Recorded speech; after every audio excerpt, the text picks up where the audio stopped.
All right, one quick little video just to show you how to add a new length of weft thread. So what I like to use is kind of like the rule of thirds. It's not the same as the rule of thirds in photography, but it's what I call it. So what I like to do is on my last pass before I'm out of thread completely, I will just do my regular weaving pass about 2/3 of the way over. And so as you see, I haven't gone all the way to the end. I've gone approximately 2/3 of the way over. You don't have to count. It doesn't have to be perfect. It's just an easy way to kind of order this in my head and hopefully in yours too.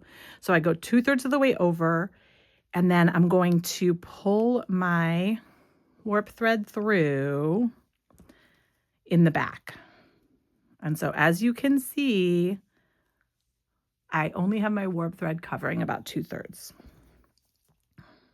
So then I'm going to beat that thread down. Then I'm going to cut my next piece of weft thread. And I'm going to start weaving, going the exact same direction and following the exact same path. But instead of starting at the beginning of my pass, I'm going to start about 2/3 of the way in. So what I like to do is go a couple threads over. I'm going to come up from the back right to the kind of outside of my next overpass. Not highway overpass, but and then I'm going to pull my thread through until I have a little tail on the back.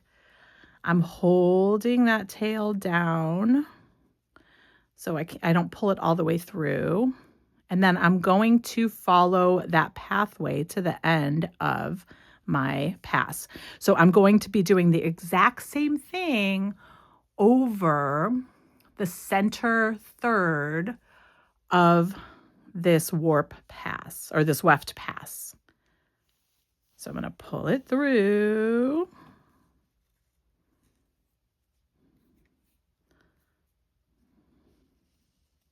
Like so. And I want to make sure I let that tail hang in the back. And as you can see, I have 2 rows just in the very center of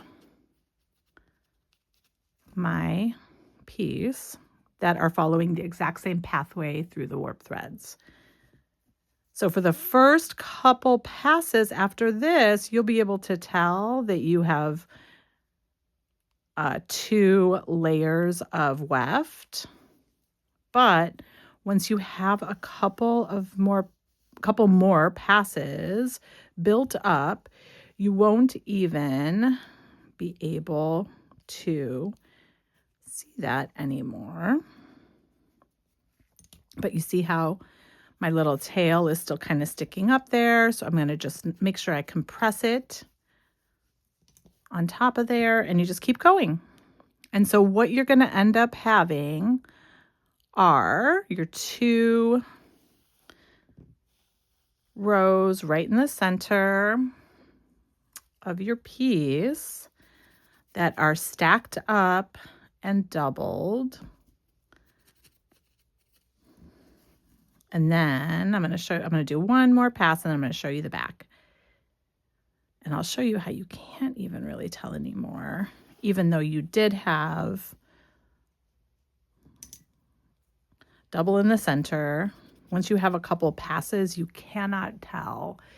And then you have these 2 threads here. And once you're finished with your whole piece, you can trim these right against the back of your weaving, and they are kind of locked in, and they're safe, and they're not going to come unraveled because you have overlapped and woven on top to create more fabric and pinch it down, and you're all good. So that's how you add a new color if you don't care about like very strong striping. You can even do it when you do add striping, because honestly, you won't be able to tell. If you add a new color, you won't be able to tell that you started it kind of in the middle of the row. And this makes it so you do not have to like deal with ends when you start a new weft thread.